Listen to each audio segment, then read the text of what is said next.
Hey, Elise. Oh, you can't hear me yet. Hey, Elise. Hello. Good morning. Good morning. I'm going to give folks a few more minutes to trickle in so you can kind of be getting yourself together as you like here. Okay. I'm going to eat my oranges quickly.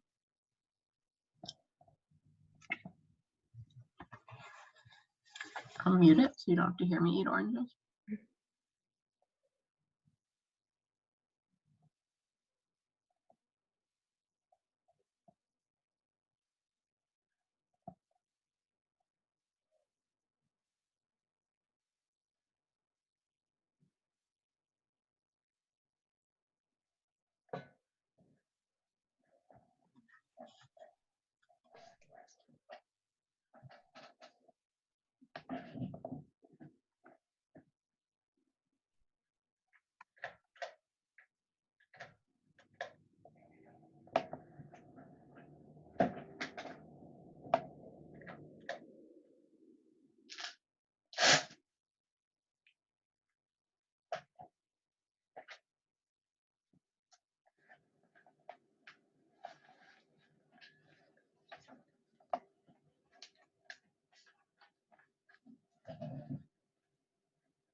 Hey, Maya.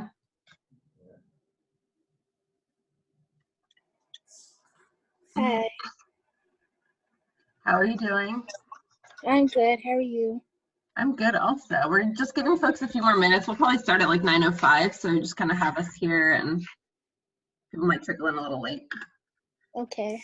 I was trying so hard to get on this thing. Really? Was it hard? Yeah, because, like, I was like, what's the time? Like, what's the time frame? But I got it now. So. Where did your teacher send you the link? Yes, well, I won't say teachers, but yeah, they sent me the link. So. Who was it? I'm in the thing called the Pearls, and it's a Yeah. teacher that I do know, so Yeah. they sent Maya, what's your last name? I'm just making a list so I can give you all credit. my last name. Yeah. Irons, Irons. Why didn't you come on the Pearls trip with us? You were signed up, weren't you? Yeah, I did, but I didn't go because I had a family function with my mom, so that's why I didn't go. Gotcha. And are you the one, you go to a county school? I go to what? What, do you go to Hazel Green? No, I go to Jemison. Oh, okay. There might have been another Maya too who was signed up for the trip from like Hazel Green. Mm-hmm.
Okay, we'll go ahead and get started. If people trickle in, that's okay. So we're gonna just do a quick intro here. So I'm actually gonna share my screen, which might take me like 2 seconds. Hopefully I've got it down now. This is the 3rd time we've done it, so we'll see. Here it comes. Yay. Okay, so welcome to our first virtual Operation 36 meeting. My hope is that we can keep doing these ACT prep sessions through Zoom, or if we have to like switch platforms, that's okay. But CAP&GOWN definitely still wants to give you all the highest quality ACT prep we can, because that ACT prep or that ACT test isn't going anywhere, even if they push it back a little bit. So all you'll need for today's session is a sheet of scratch paper, which I'm just using notebook paper, a pen or pencil, and I'm going to send you the link to the practice test we're going to work through. It'll be practice test 59F, publicly available. I'm going to send you that link in the chat box here in a few minutes. All right. So we're just going to do quick intros too, because I know this platform allows us to reach lots of students. Like we've had students so far from, I can actually tell you, Jemison, Lee, Grissom. We had a student actually from Madison Academy pop in the other night. So I know you guys might not know each other. So I'll start and then we'll just kind of go through. So I'm Miss Heller. I don't attend a school. Obviously, I used to teach at Johnson and then Jemison. And now I do the CAP&GOWN stuff full time. So I'm in all the schools when schools open. What are you watching on Netflix, Hulu, Disney Plus? I just crushed The Tiger King. Highly recommend. You watch that, Elise? Yes. Yeah. I mean, if you want to be up with the memes, you got to watch it. It was all things. So definitely recommend. Maya, you want to go ahead and introduce yourself? Well, okay. So, of course, my name is Maya. Go to Jemison. I'm a senior, and all this coronavirus is making me upset because I can't, but. You're a senior? Oh my gosh. Yeah, I'm a senior. So all this stuff I'm hearing about saying we ain't gonna graduate is making me like really upset because I want to graduate. But yeah. I feel like they're gonna come up with something to do for y'all, like some type of ceremony or something. If we do, it'll probably just be late. Yeah. Yeah. Maya, are you taking the ACT again? Yeah, I'm trying to do that now. That's why I got on here. So only took it once, but I was trying to take it again and things got mixed up. So okay, I'm gonna ask for your email in the chat box so you and I can communicate a little bit about how this might look for you as a senior. Okay. Definitely keep studying though. Are you watching anything on Netflix, Hulu, Disney Plus, whatever, to like ease the pain? Well, I barely watch TV, but I do watch Netflix. I don't know. I just what are you watching? Like random movies or old shows I used to grow up with. So it's not really much, but cool. Yeah. Go ahead, Elise. Oh, I'm Elise. I think Maya knows me already.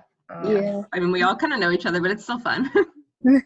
I'm also recording this so you guys know, so this is like for that purpose too. Okay.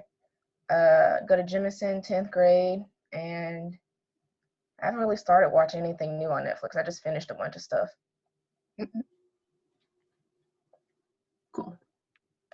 All right, if anyone else pops in, we'll let them intro at the end, but I'm about to send y'all the link and we can go ahead and get started. So okay. I do think I have to stop screen sharing for 1 second, so that's a little messy, but do it.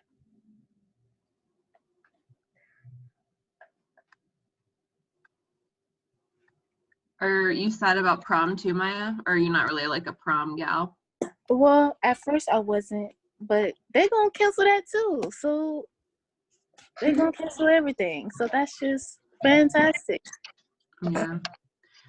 Here's the link. So it should have popped up in your chat box. If you click that link, make sure you can access it. We're gonna start on page 14 because we're doing ACT English today. Okay.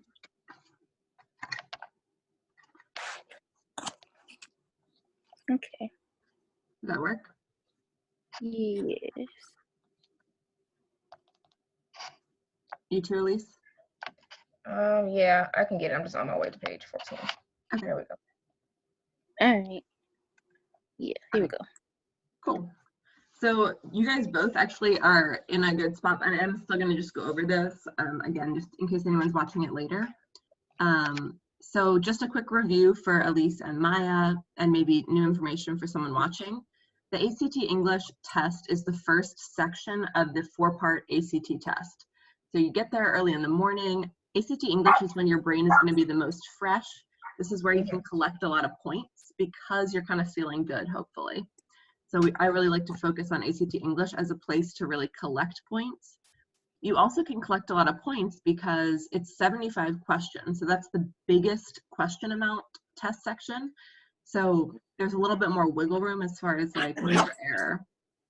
You do only get 45 minutes though, so it's about 30 to 36 seconds per question. I encourage students to think about it though as 5 passages with 15 questions each. And beyond that, think about it like 5 of your friends wrote little articles or essays, and they knew that they were making mistakes. Like they know their grammar's not perfect. So they actually underlined some parts where they weren't sure, and they asked you to read it over and give them some edits. So as you read each passage, you're going to be correcting for either grammar, usage of mechanics, or rhetorical skills. And every time you see an underlined part, like on this example down here, the underline has a number 2.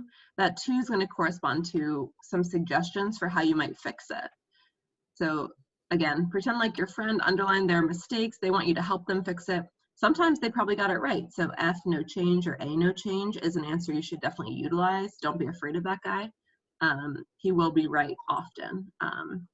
Somewhere between 25 and 50% of your answers will be F and A. Obviously not 50, that's way too much, but like somewhere in that range. So cool. Questions about just like what English test encompasses?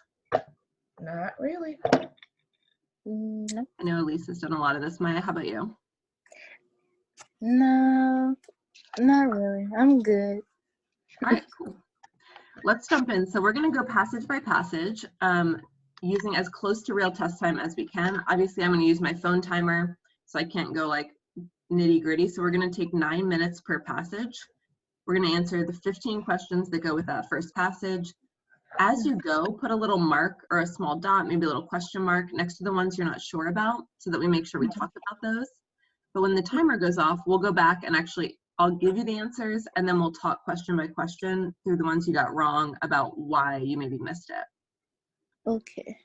I'm going to set my phone timer. There's also going to be a timer on the screen, but other sessions have mentioned that they can't hear the timer. So I'm going to do it on my phone too, so you hear it. I'll give you a 3-minute warning and a 1-minute warning as well, so you can listen for that. Otherwise, I'm going to mute myself, so you can't hear me like scratching. So I'm going to take the test along with you.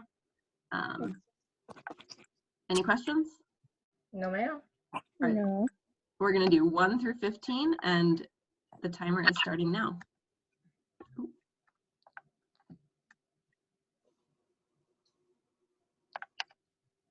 Begin.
3-minute warning.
That's still just me. I decided to switch.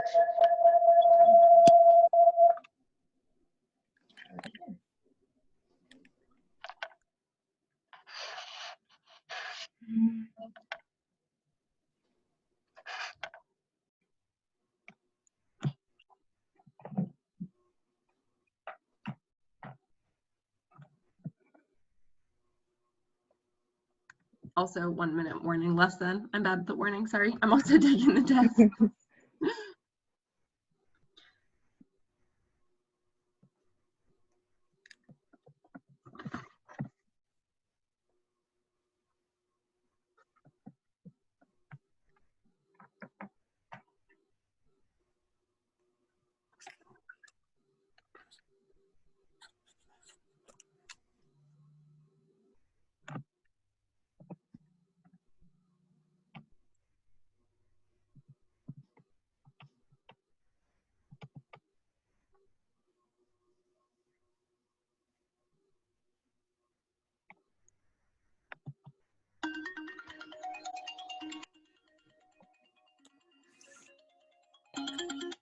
Okay, so that is time. Did y'all both have time to finish the 15 questions?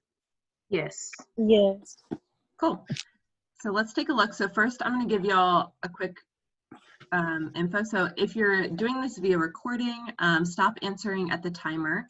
If you didn't get a chance to finish, just make a mark, maybe draw a line, then go ahead and get all 15 answered so you actually can keep track of what you are able to do in that 9 minutes.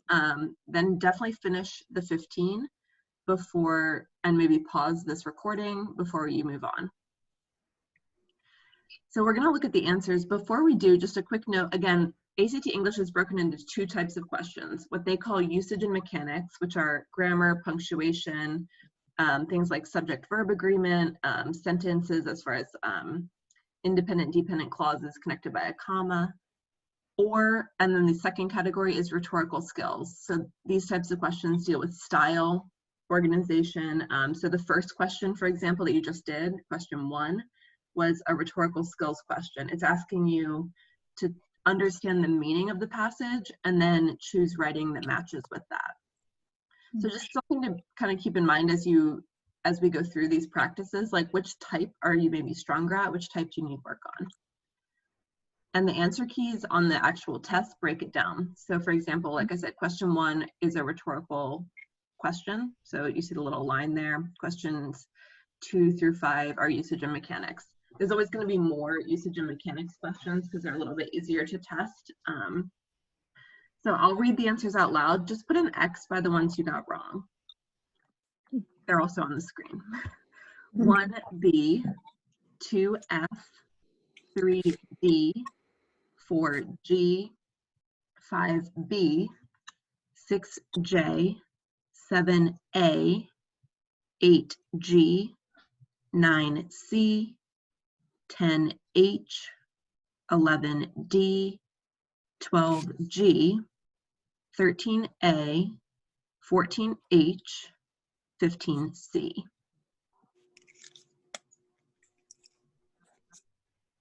Just go ahead and double check. You should have just X's on the ones you got wrong. And then let's go ahead and talk through. We'll start with question 1. So did either of y'all miss question 1? No, ma'am. Okay. Yeah, I did because I didn't know. Yeah. I put a question mark, so I couldn't Totally. read that first. So the key for question 1, the key words to take note of, and I actually underlined them. I know you guys are doing it on a screen, so it's a little different, but the key words are relevant to the information provided in this first paragraph. So as soon as you see in this first paragraph, you're going to have to actually read the first paragraph before you can answer that. And it's kind of hard to tell on ACT English, but actually this whole first page, so from a lot all the way down to them all, is the first paragraph. Now, I would say you really had to read only towards maybe like the part about the kitten to understand that this whole first paragraph is something about like all these different people. Like the subway's full of different types of people. You've got Buddhist monks, men in suits, a little kid with a kitten. So without even looking at the choices, I would say like, okay, this paragraph's about like different types of people on the subway. Then go to the choices and see which one kind of matches that type of idea. And B is the closest you get. I never know what I'll see there, as in lots of different stuff. Does that make sense? Yes, ma'am. Cool. How about question 2? Yeah, I didn't get that. Question 2 is tricky. So ACT is trying to sneak something by y'all because they know that you do know one of the rules for commas.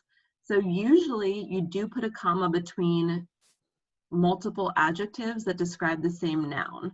So for example, if I said my white fluffy cat, I would put a comma between white and fluffy. Both those adjectives are describing my cat, my white, comma, fluffy cat.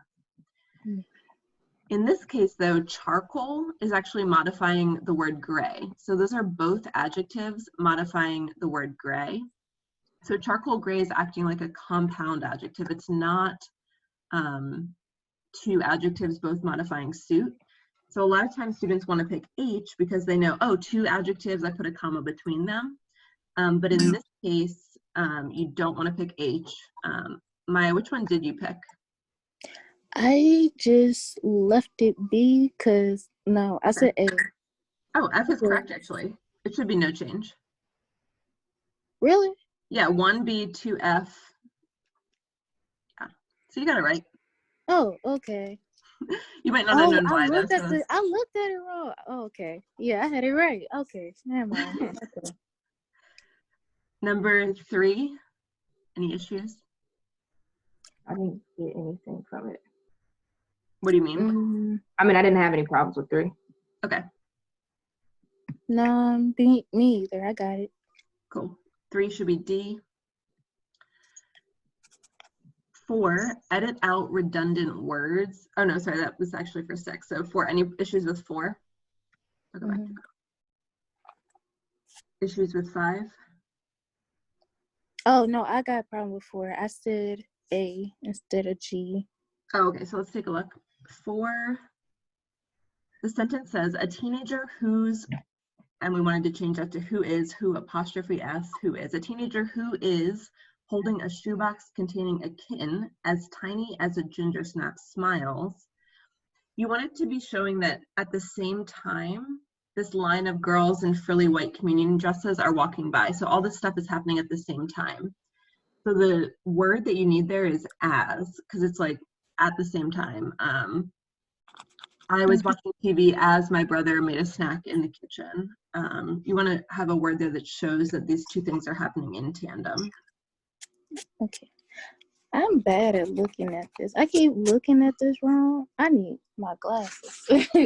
Uh-oh. Do you have glasses? Yes, I do. Okay. I should have been wearing them. Okay. All right. No issues with 5?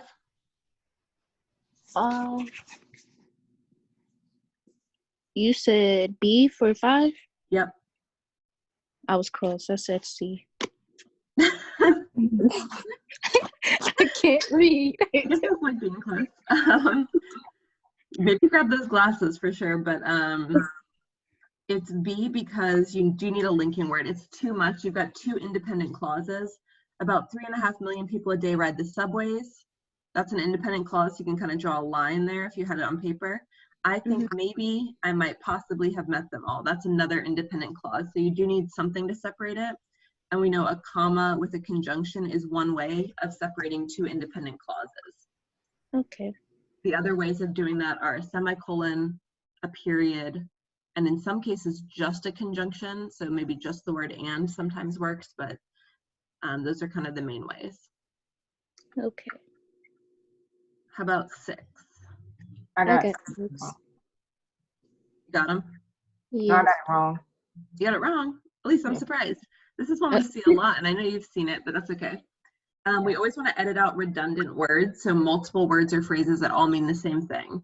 So I think maybe has to stay. I might possibly have met them all. Might and possibly are synonyms for maybe. So we want to get rid of any synonyms or words that mean the same thing, which is why J is the best choice. I feel like you knew that, Elise. What did you end up picking? I picked H, and I think it's because I didn't really read the word maybe in that sentence. Yeah. Just kind of looked at what was underlined and kind of just went from there instead of like reading the whole sentence. Ah, gotcha. Yeah. No problem. How about number 7? I got it. Number 8? Yeah. Also got it. I almost didn't, but then I remembered it. Good. This is the same thing as the whose versus whose. So its is an exception to the rule about possession. So I'm actually going to go back here just for recorded purposes. Whose, W-H-O-S-E, shows possession. In other words, like who something belongs to. Whose jacket is it? That would be whose, W-H-O-S-E. Who apostrophe S is a contraction for who is. It's the same exception to the rule as its versus its. So ITS, no apostrophe, shows possession. IT apostrophe S is a contraction for it is. This is an exception to the rule because usually an apostrophe S shows possession, just not in these 2 special cases. Okay. Cool. How about 9? I got 9 wrong. Me 9 too. wrong. Okay. What did you pick out of curiosity, Maya? I picked A. Okay, and Elise? I picked D. D. Okay. So we already know it's IT apostrophe S. It's impossible to predict which people will dig into their pockets or if they were to open their purses, and I've stopped trying to guess, or might be opening their purses. It's impossible to predict. So the key here is that the other verb, whenever you're looking at changing a verb tense, which I know is what we're doing because I see like the different endings, opened, ed, opening, nd. The key is to look for the other verbs. So the other verbs in the sentence, we've got to predict. It's impossible what to do to predict. To predict is present tense, so it's happening right now. Which people will dig into their pockets, or open is the present tense there. Were to open is like a weird past perfect kind of tense. Opened past tense. Might be opening is tempting, but it's conditional. So in this case, we want the present, simple present tense, open. I would say the like tip there is just to look for the other verbs and try to match them as best you can. To predict and open are the best match. Okay. How about 10? Got it wrong. Got it wrong? Yeah. Okay. I know, again, you guys can't underline because we're doing it digitally right now, but I always say like highlight or mark that word, not circle it, underline it, something, because that seems to disappear a lot. So in questions like this, you're looking for the answer that does not work. These are great for students who are good at puzzles because there's a lot of, like, the question itself is giving you clues. So most of the answers are going to be right. So kind of look for the answers that seem similar or have things in common, and then the one that's really different. And actually, if you just eyeball it, which one looks the most different? H. H, yeah. And in this case, H is correct. So let's just double check though, because you never want to just go by that. So last week, some fellow passengers and I watched an elderly man with a portable chessboard playing chess against himself. Chess against himself. Sorry, that's hard to say. We also have the clue that whatever is underlined already works. So playing works. Let's try it again. Last week, some fellow passengers and I watched an elderly man with a portable chessboard who played chess against himself. That works. An elderly man with a portable chessboard as he played chess against himself also works because we're staying in that like present tense time. They're watching it happen. As he played, playing, who played. Played right away goes to past tense, so something, alarm bells should start to go off. Last week, some fellow passengers and I watched an elderly, and it's confusing because last week is in the past, but they're using different forms of the verb like playing or who played, as he played, to show that like it's happening in the past, but we're putting you in that moment. An elderly man with a portable chessboard played chess against himself. He can't stand alone just like that. You need some helping verb to show that we're watching it happen in the moment. And who was playing, same thing, it does work. So does that help? Yes. How about 11?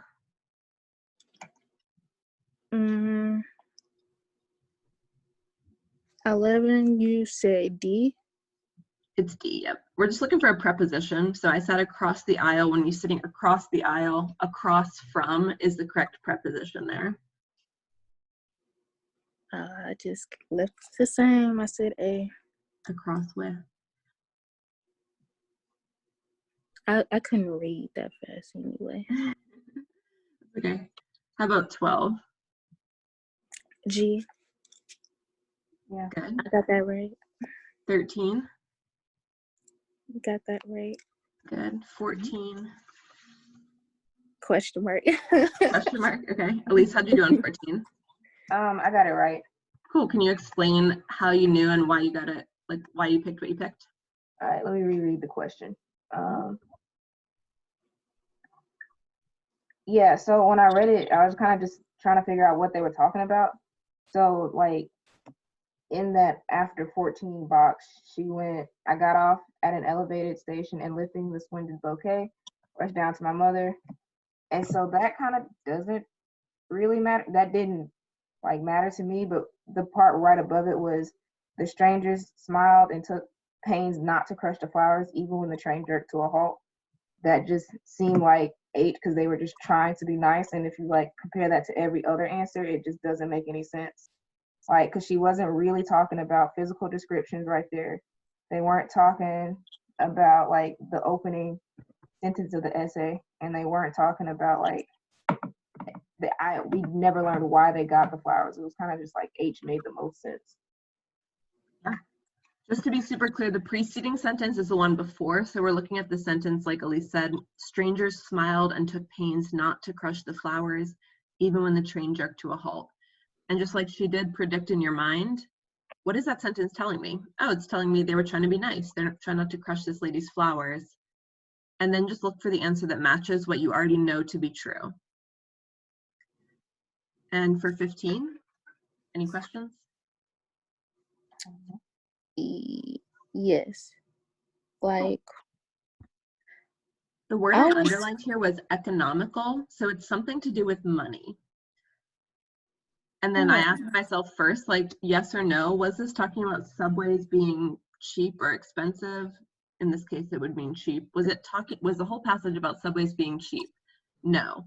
No. So right away, I'm going to C versus D. C says no because the essay focuses on the kinds of people riding the subways. Boom, I love that answer. I'm always going to check the other one though. D, no because the essay focuses on the writer's love of all public transportation, not just subways. And they only talked about subways, so the best answer is C. Okay. Cool. All right, Maya, you got your glasses, girl? Yes, I got my glasses. All right, we're going to do the next passage. And so passage 2, we'll do questions 16 through 30, same process. We'll just go through the answers a little bit faster. I'll just ask you to ask questions on this one. So make sure you're marking the ones you're not sure about so we can talk about them. Okay. The phone timer going so you can actually hear it. Any questions, concerns? Are we ready? I'm ready. Okay. Here we go.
3-minute warning.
One-minute warning.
Cool. So that is time. Did y'all both finish? Yes, ma'am. Cool. So once again, we'll take a look at the answers. They're on the screen. I'll read them out loud so you can check if it's easier.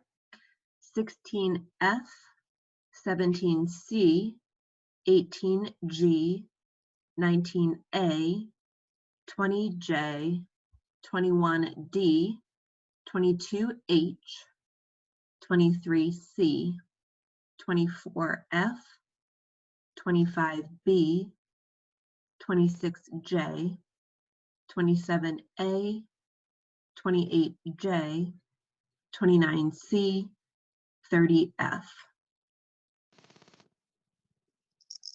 And like I said, for this one, just flip or kind of go back, scroll back to 16, and we'll go kind of in order, but I'm gonna let y'all answer. So like the first one you got wrong, or any you have questions about.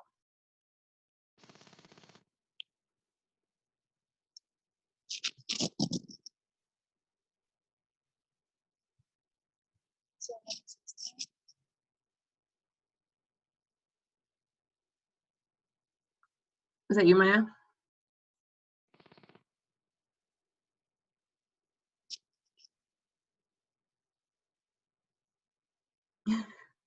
I'll just go down one at a time if that's easier maybe. Any questions on 16? 17? Mhm. Maya, I think you're having an audio issue possibly. Can you hear me now? Yes, there you go. Did you have a question on 16? Can you hear me? Yes. Okay. Cool. Any questions on 17? No. 18? Okay. 19? Can't hear you. You can't hear me? No, for some reason I can't. Okay, we can also go to chat. So let me pop that up so we can make sure that. Hold on. Mhm.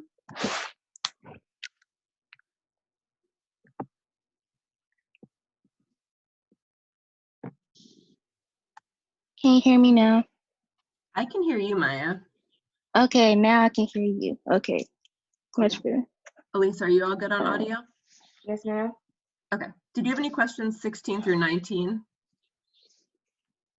I have a question for 18 and 19. Cool, let's take a look. So 18 is a verb tense question once again. So we're looking for a tense here. And once again, you can kind of use the clues. So we're talking about something that happened in the past. It's a historical event, but it's continuous. So we want a past continuous type of verb here. American military officials have been using cumbersome. That doesn't work because that's present tense. So we're talking about something in World War II time. Had is past tense, so make a little mark there. That could be right. Always read all the choices though. So American military officials would have been using is still too much in the present, like, and it's a guess. We actually know what they were using. We're talking about actual things. So would have is a little bit too uncertain. And will have is future, but like future past will have been using.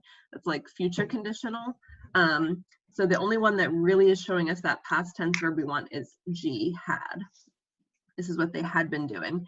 Had been is an awkward phrase for a lot of students. ACT will use it. It is correct. They had been doing it. They had been using it. Does that make sense? Okay.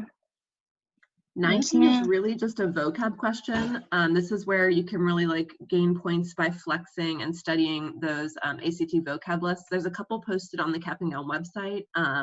You can also just Google like top 100 ACT words, and all these words that are here, thorny, strenuous, gawky, will come up. They all kind of mean about the same thing. Cumbersome is just the best choice because it's the best one to describe an object. Thorny is pretty specific. Strenuous usually applies to like an action, so it's like this work was strenuous. And gawky is a little bit different. It's more like tall and skinny, whereas cumbersome is more like bulky. So I'd say just work on the vocab there. How about questions 20 to 22? I messed up on 21 and 23. Yeah, 23, I put a star by. We're definitely gonna talk about that, but 21, oh, good.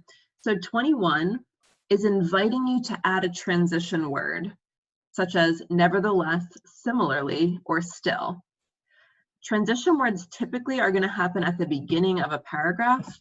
They want you to add a transition word right smack dab in the middle. So right away, be kind of like, oh, why would we transition here? And in fact, D is correct, no transition word here, because we're actually just continuing the same thought. So you don't want to add a transition word when you're sort of in the middle of a thought. So none of those work. We want to go with D there. Okay. 23, Elise, did you get 23? No, I missed 23. 23 is really trying to trick you. So the Navajo language is complex. That's an independent clause. So we're going to kind of like put that off to the side.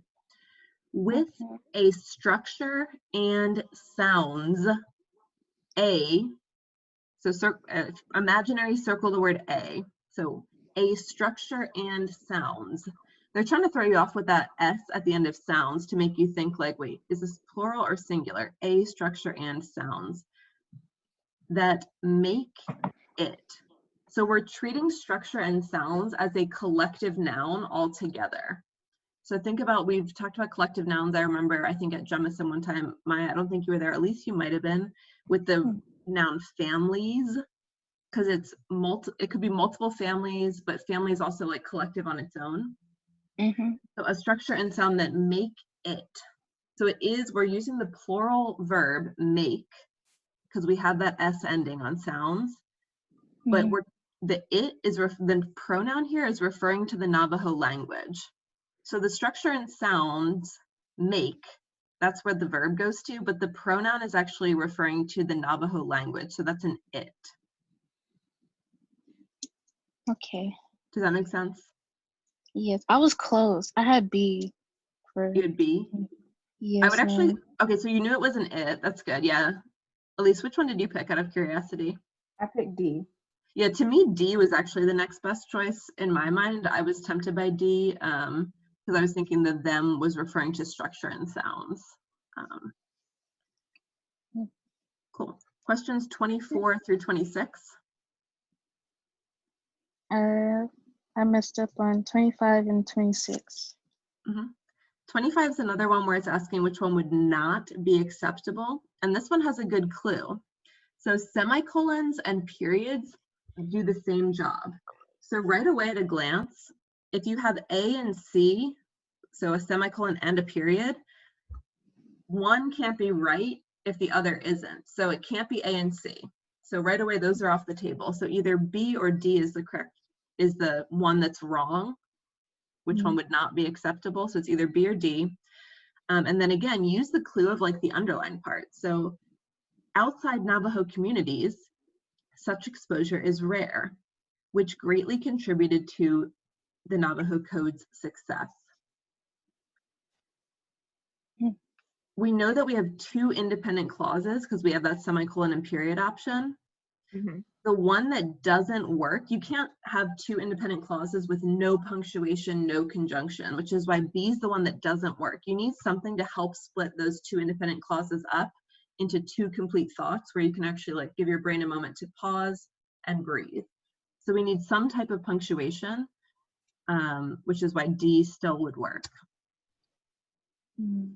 26, what did you pick, Maya? I said G instead of J. Yeah, G was definitely the next best answer. In this case, we actually do need to name what the success was though, because the last time we named the code was like the paragraph before. So at this point, we're gonna assume that people have maybe forgotten what was the like successful thing. So we do wanna actually name it, not use a pronoun here. So that's why J is the better answer. Okay. How about 27 and 28? All good. Yeah, all good. 29 and 30? 29, I had B instead of C. Okay, let's take a look. The Navajo Code remained classified after the war, and which was later used along with codes made from other American Indian languages in the Korean conflict. So and which would be like if we were renaming what the Navajo Code was. In this case, it's all just like a flowy, it's a simple sentence. So the Navajo Code remained classified after the war and was later used along with codes made. And which would be introducing like a clause that usually would have a comma, two commas around it. So a comma before and a comma after. I think maybe you just didn't read that sentence super carefully. That one was tricky to me because I always tell students, like, usually if you have the choice to omit, take it. But in this case, 28 and 29 both have that choice, which is pretty unusual to have them back to back. So 28, you should have followed that rule. Yes, pick omit or take out.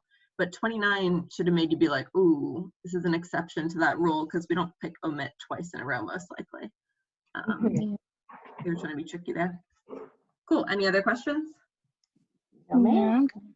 All right, let's get into passage 3. 9 minutes on the clock. And begin.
3-minute warning.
One-minute warning.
All right, it looks like we might have lost Elise maybe for a second. Maybe she'll be back. Maya, did you have a chance to finish? No, ma'am. I was on 43. Okay, just make No, a little 40. mark and then go ahead and finish and just say something aloud to me when you're done. Right now. Okay.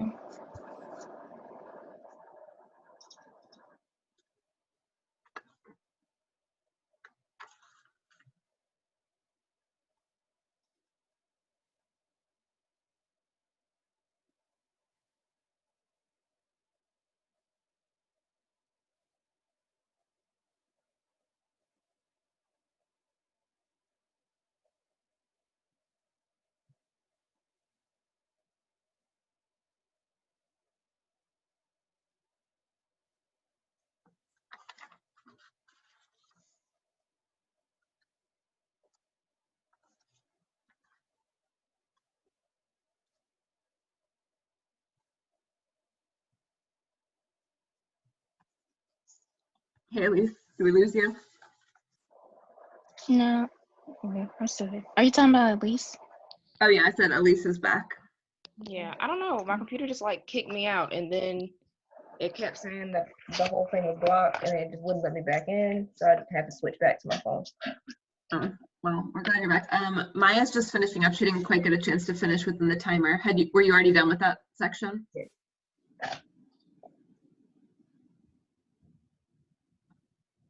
Say what? Are you talking to me? I was talking to Elise, actually. Elise, did you finish? Yes, ma'am. Okay, cool. Maya's gonna finish up, then we'll get together. What number are we stopping? Stop at 45. Okay.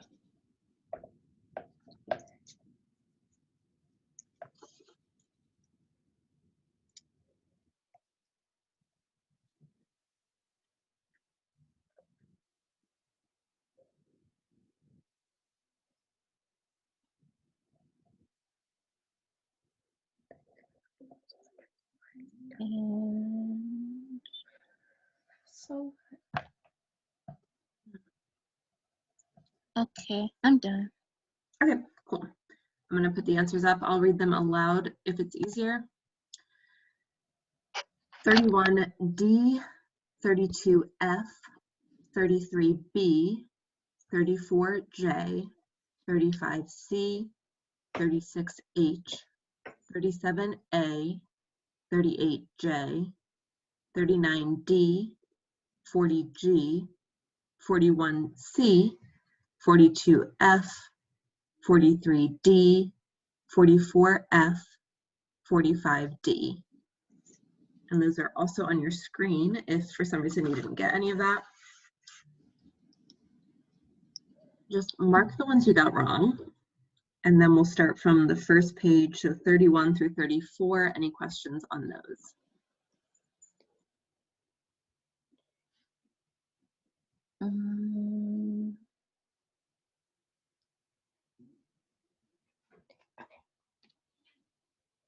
No. Okay. On 31, no. 31? I said no for 31. I'm good on 31. Okay, how about 32, 33, and 34? 33, I got wrong. 34, I Wait, got for wrong. 33? Yes. What did you pick? I got G. Wait, what? No, I keep reading it wrong, I swear. It's okay. You said B. Try to see. Oh, I got it right. Never mind. 34, I got wrong. You got wrong? Yes, 34. So 34 is another one of those which one would not be acceptable. It seems like these are giving you an issue, so this is definitely something that I will send you some resources when you send me your email too. So for this one, we can use that same puzzle method. So first things first, look at the part that's underlined because we know that could be right. So that's one that we can kind of use as like our baseline. That is accurate. So Smith is the official Groit. I'm not sure about that word, but we're going to go with it. Smith is the official Groit of both the city of Baltimore. Sorry, letting Elise in again. Of both the city of Baltimore and the state of Maryland, semicolon. So draw like an imaginary line. Everything before the semicolon is an independent clause. That could be a sentence on its own. And remember, semicolons and periods are equal. She has served as Groit in residence at several universities. So we have another independent clause. So if the semicolon could work, a period could also work. Are any of the choices F through J including a period? For 34 or 35? For 34. F, yeah. So F is a period. So F has to be right too. So F is not going to be the one that's not acceptable. Now let's look for the choices that help us, that all work to join two independent clauses. So we know G could work because we have a comma and a conjunction. That's another, that's the other third way you can always separate two independent clauses. Then H gives us just the conjunction and. J gives us just the comma. In this case, just a conjunction can work. So H could work, which means J is the incorrect answer. You can't use just a comma by itself to separate two independent clauses without a conjunction or some other helping transitional word. So J should jump out as the one that doesn't work. Honestly, as soon as you see semicolon period, you know we're working with independent clauses, so you should be able to start memorizing that a comma can't separate those on its own. So J should kind of jump out at you as you practice, of course. Did you have a question on 35 too? I did. Elise, was that you? Yeah. Yes. What'd you pick I have for a that one? I picked D. And I think that was mostly because I was confused on the question as a whole. Like going back with the correct answer, I'm kind of seeing where I went wrong. Mm-hmm. Yeah. See, I didn't even get to that. I had to like, it took me a while to like try to reread it.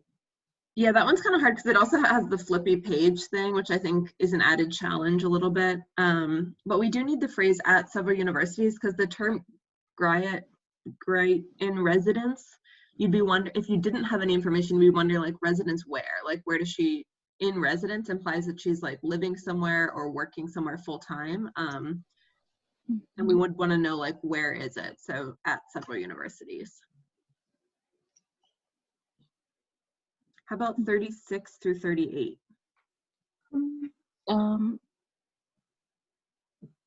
38, I had G instead of J.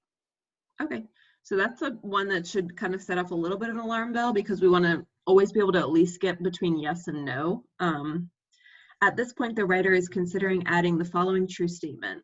In high school, Smith was a member of both the drama and speech clubs. Now that does seem like a cool thing to know, but we have to remember that we're talking about at this point in the essay.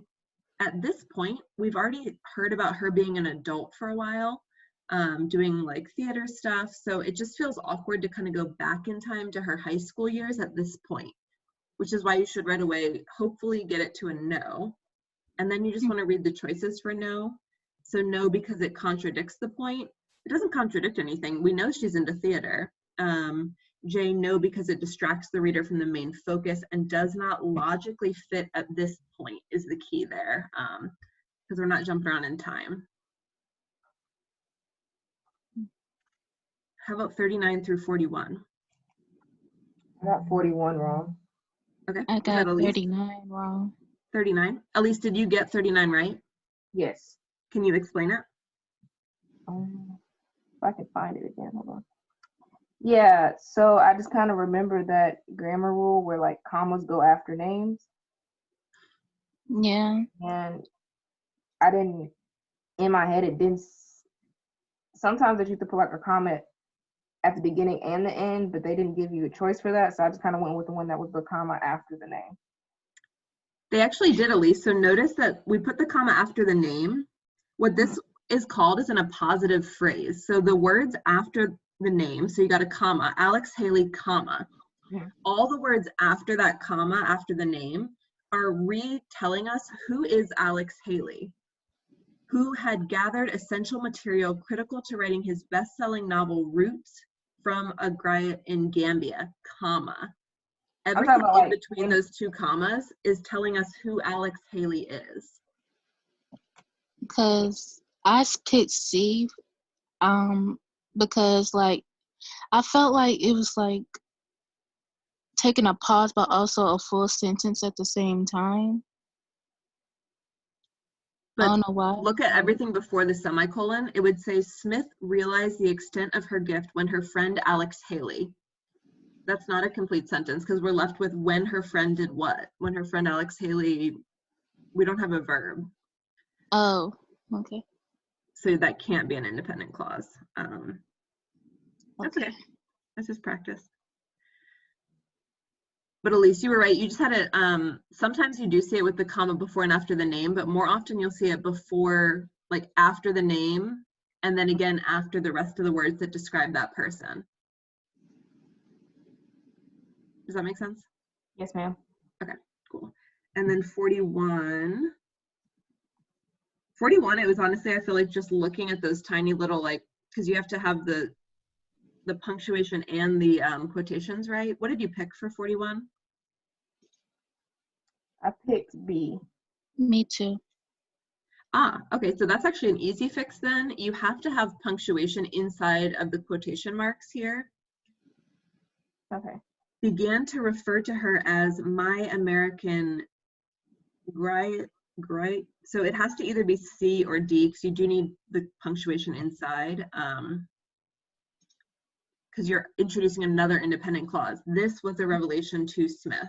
And because it's an independent clause, we do want C. We want the period inside the quotes, period, quotes, start a new sentence. Okay. How about 42 through 45? I missed 42 and 43. Oh, Okay, I that's got okay. 42 right, but that was mostly a guess, and I didn't really know why it was correct. This is one of those rhetorical skills ones that's really asking you to understand the style of the passage as a whole. Given that all the choices are quotes, which one would best support the argument concerning her belated discovery of her own talent? So we want to quote, and all the quotes are kind of weird because this is just kind of like she speaks in a very folksy kind of specific way to her storytelling. We want a quote that somehow tells us that she like discovered her talent later in life. So hearing that was like a man who has shod horses all his life being told you're a blacksmith. So it's like if you were someone who is doing one job and all of a sudden you realize you should be doing another. So that actually works for the purpose. The other choices are you've got to reveal your truths to your listeners. That seems like a great quote, but it doesn't really tell us that she discovered her talent late. Through his novel roots, Alex Haley, I threw that one out right there because I knew that we're talking about her, not Alex Haley. And then Jay, I'd say that one of the most crucial moments in my development, I once spent listening to a griot in West Africa. That was tempting, but it still doesn't tell us like when that happened. So to me, that one just wasn't as good. That was a hard one. It's just kind of, like you said, Elise, I mean, you got it, but it's unclear a little bit why. It's more just a style thing. Okay.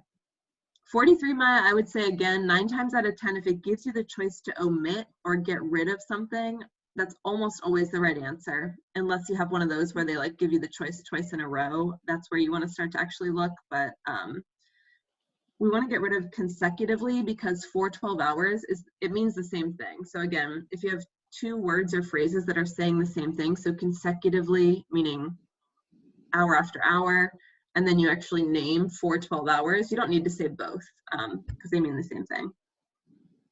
okay. 44 and 45 are okay for everybody? Yes. I missed 44, but I think it's because I misread it. What did you pick? I picked J. Yeah, I think you just misread it because I know you know that it's versus its rule.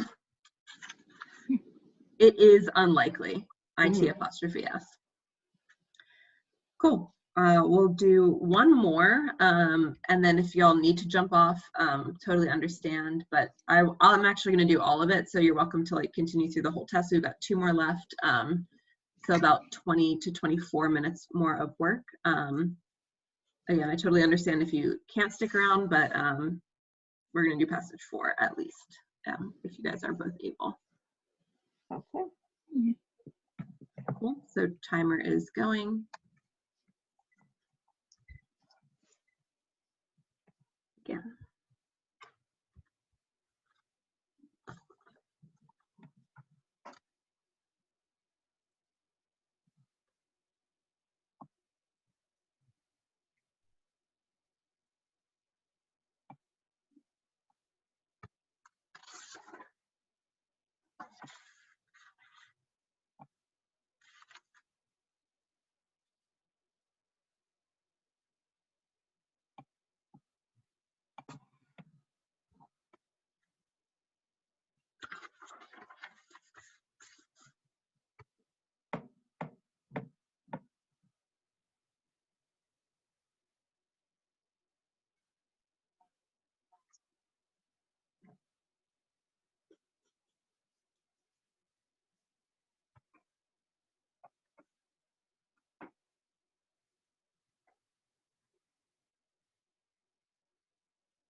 3-minute warning or 2-minute and 45-second warning.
Missed it again. 50-second warning.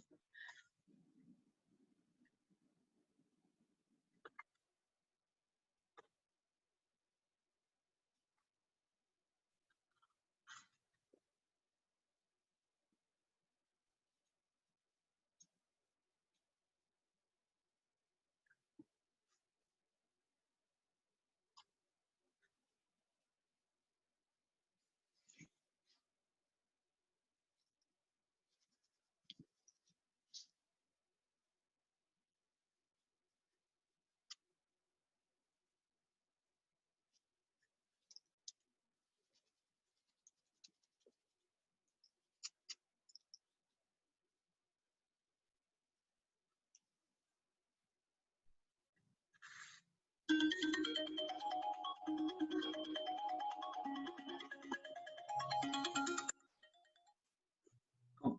You guys both get a chance to finish? Yes, ma'am. Yes, ma'am. Cool. Let's check out the answers. 46G, 47C, 48F, 49B, 50F, 51C, 52J, 53A, 54F, 55A, 56J, 57C, 58G, 59C, 60J.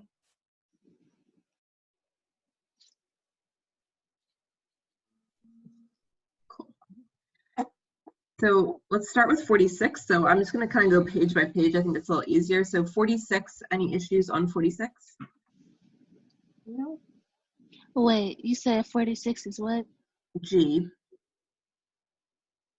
Okay, I had H.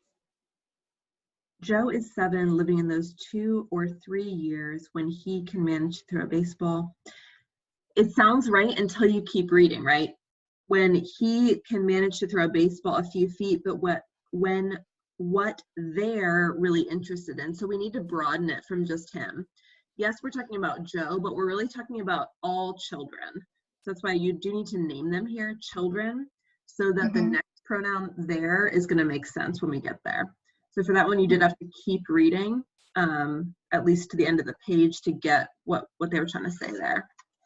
Okay. How about 47 through 50? 47 is what? 47 is C. Okay, I got it right. 48F. Yes. 49B. I didn't get to that part. I put a question mark. Okay, on 49. On 49, I had a question mark. Yeah. So the question is asking us to think about this little sentence, I still have doubts. Where would that fit in that first paragraph? And one thing to notice is like right when you start, let me see if I can do this real quick.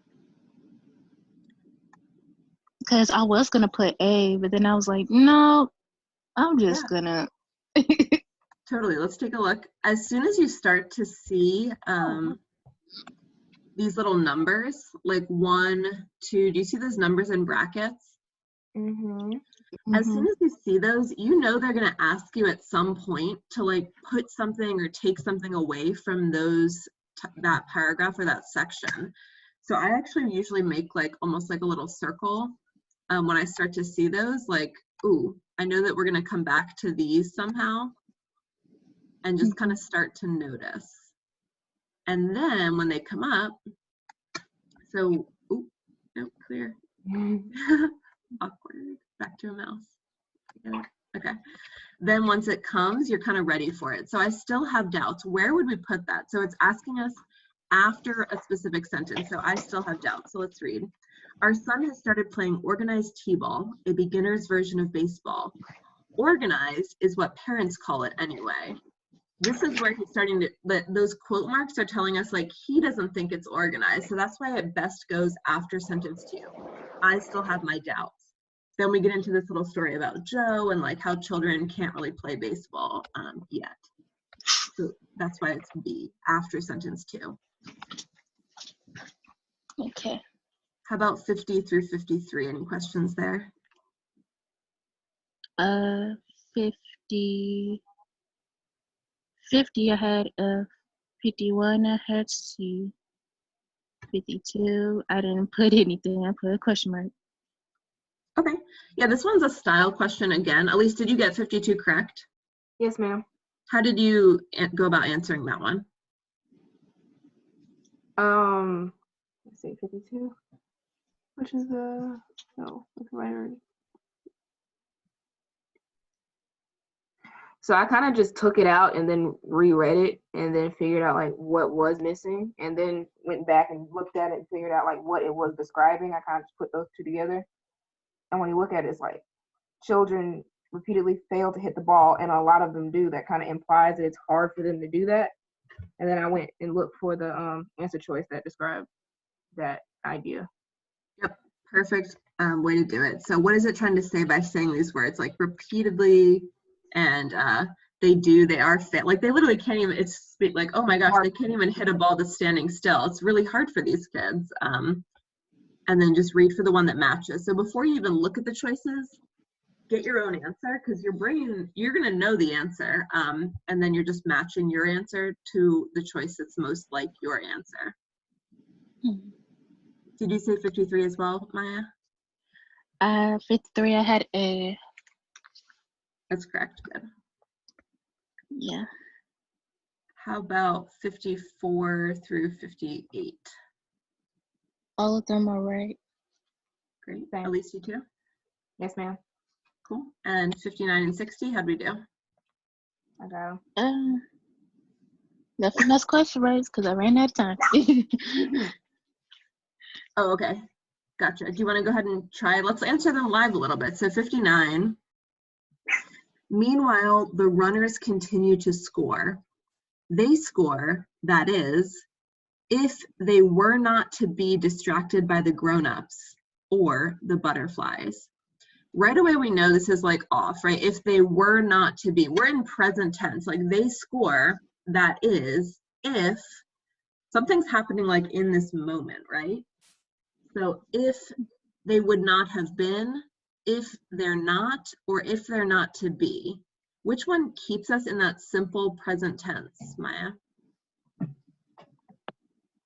You said if they were not to be. They score, that is. Go ahead. They score. What? They score, that is. If.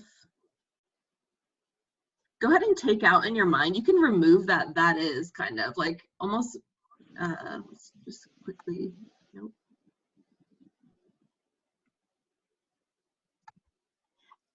Would it be B? Oh.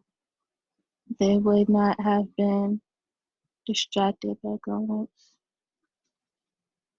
Kind of Or delete these words, just like yeah. ignore that part. They score if they were not to be, if they would not have been, if they're not, or if they're not to be.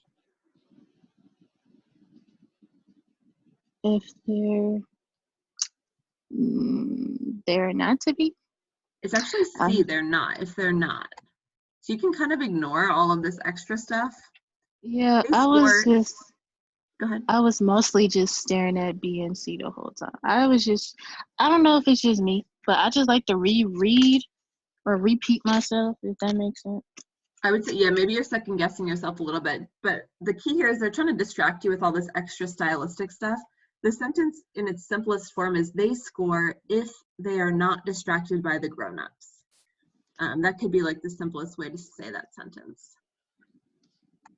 Okay. And then for 60, again, you want to get a gut reaction, yes or no. Suppose the writer had intended to write an essay that describing one child's experience playing t-ball. Would this essay accomplish that goal? Just yes or no, what do you think? Yes. I don't know. Was the whole essay about just one child? No. No, it was about just children in general playing this game t-ball. So it's going to be H or J. So H says no, because while it mentions the narrator's son Joe plays t-ball, it also notes he's more interested in things such as dirt and bugs. Sounds okay. J, no, because although the t-ball experiences of the narrator's son Joe are alluded to or mentioned, it is primarily about the general features of t-ball games. Is it J? Yeah. Okay. Super duper. Cool. All right. So for the last section, as far as the recording is going, this is actually going to be like their exit ticket. So y'all are welcome to like do it live. I'll start the timer and everything for you like we've been doing. But you're also welcome to do it on your own and do the exit ticket like they're doing. So it's really just like, would you rather do it, get the answers live, or would you rather do it and like type them into a Google Doc? What are your feelings on that? You want to just get it done? Like, what do you mean, like type them into a Google Doc? So like either you're gonna do it now or like I'm gonna post a Google Doc and you have to like post your answers. I can just do it now. Yeah, I was gonna say, I think if I were you, I would do it now and do like the kind of easier exit ticket that I'm gonna give you just like a quick question. So let's go ahead and kill it so we're done on time or even early. So 9 minutes on the clock, last passage, ready, set, go.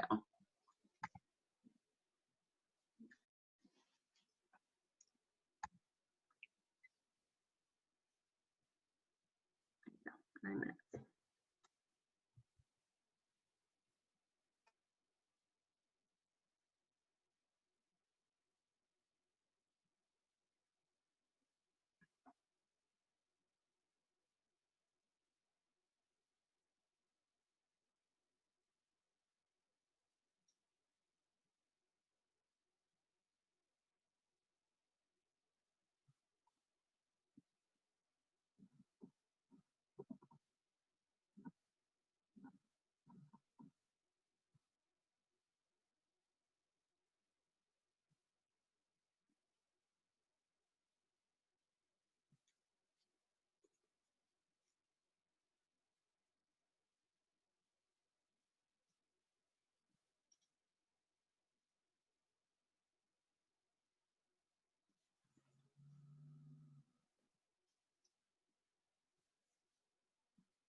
3-minute warning.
Sorry, 30-second warning.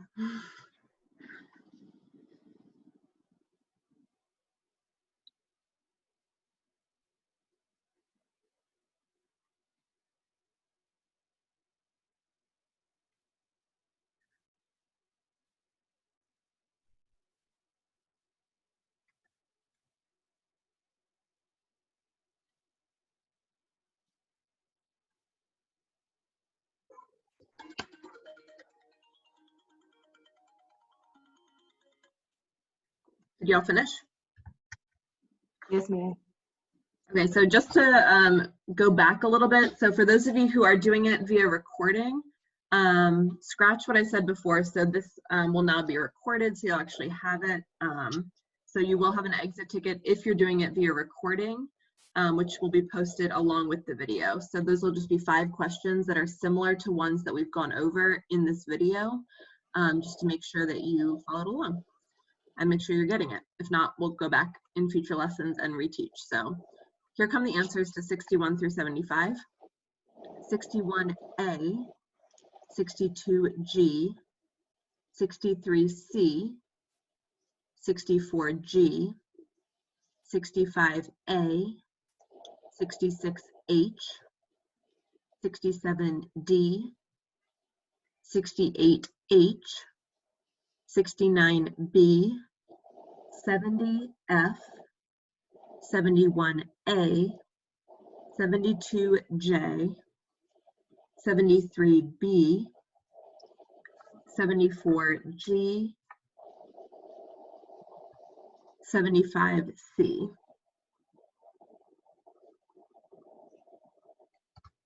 Cool. Questions on 61 through 63? Yes, I have just missed 62 through 64. 62 to 64? Okay, let's take a look. Elise, did you get 61? Yes, I got it right. Okay, cool. That was mine, I think. I got it too. Okay. 62. So actually in this case, for 62, the key here is that we don't want to add those words. It's not important that the raptors hunt during the day or are diurnal. That's just like, doesn't matter to the point of the whole passage. It's all about these like feathers, if they get damaged, how we fix them. So the best answer is G. Just get rid of all those details about activity during the day. Okay, I said F. You said F? Mm-hmm.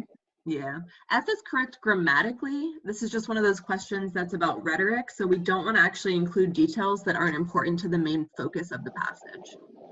Okay. 63 is tricky. Again, this is vocab, so just building up that vocab, and like I said, I'll email you some resources for this. The answer that doesn't work is total. Which one did you pick out of curiosity? A. Yeah, A sounds funny because usually you think the word sound isn't often used in this way. It's sort of an old-fashioned word, but we do use it to mean like sturdy or secure. So you might say something like, the foundation of my house was sound.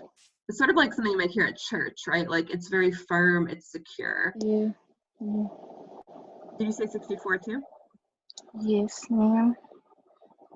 Quills are hollow. Okay, so we know from the question which one most clearly provides a reason for the statement that follows in the sentence. So we've got to keep reading. Quills are hollow. So the removal of a quill stub before it is ready to be naturally shed will be very painful to the animal. That's the key, very painful to the animal. So which of those choices would show us that it's going to be really painful if they get pulled out? G. G, yeah, the feathers are deep in there. Just like think about your hair on your head. It's very deep, so if it gets pulled out, it's going to be very painful. Cool. How about 65 and 66? I got them right. Great, you got 66? That's awesome, because 66 was the type of question that I know was giving you trouble before those, which one would not be possible. So I hope you got it. How about 67 through 70? I got them right. I got 69 wrong. 69? Okay, so this one actually took me a second to figure out what they were even getting rid of. So the change would be like if we changed it to, if necessary, a number 6 or 8 feather can be cut into the shape of a number 7. The only thing we're going to be missing is carefully trimmed with small scissors. That was messy, but you know what I mean. So what does that tell us? The carefully trimmed with small scissors, the delicate work being described is what that's doing. Right?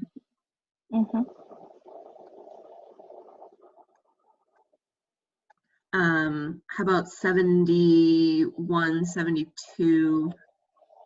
72, I actually was having a lot of trouble with. Did y'all get 72? Yes. Yeah. Okay, cool, great. That one was tricky for me. It sounded right to me, but then I realized what we're missing here is a person. Like otherwise it's like after sliding the shaft of the replacement feather over the sturdy light bamboo stick, glue, just a touch, is applied. It's like it's happening, but like we don't know whose hands are doing it. So you need to add that detail about the rehabilitator so that we know, like we can actually picture a person doing the thing. Otherwise it's sort of happening in space. And I know Maya and at least you guys both got it, but just in case anyone watching later was like me and was a little confused. 73, all good. How about 74 and 75? Got 74. Got 75. Surprised me. Cool. I got both of them too. Nice. I actually got 74, and I think I was reading a little quickly trying to get the timer going, but eventually it will be shed, allowing a new complete feather to grow in it should just be G, in its place. All we're changing is the its, and we've gone over this rule, so you can definitely, those of you watching later and trying to get credit, can expect a question about its versus its, because that's been something we've looked at a lot this passage. So it's showing possession, no apostrophe, because we know it'' means it is. Cool. Well, thank you guys so much for sticking around for this whole lesson. You guys are bomb. I am going to just shoot you a quick question via, let me get my mouse back, sorry, via chat. So come back, let me stop sharing my screen. Stop sharing. If y'all wouldn't mind answering this question over in the chat box. And Maya, Elise, do I have your email? Yeah, well, I don't know how to use this thing still. I'm still trying to. Do y'all see chat coming up? Oh, yeah, it said please. Okay, got you. I'm sending it now.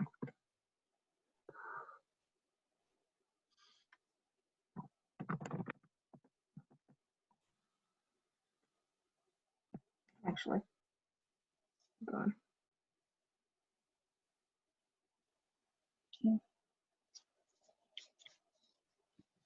And y'all are both getting tickets for the drawing. I'm going to pick for 3 $10 Amazon gift cards later today. So they're going in the bucket. I'm actually going to give y'all 2 tickets because you guys really stuck through this whole test. You guys are the only ones who did the full English section. So I'm going to give y'all 2. Thank you, Elise.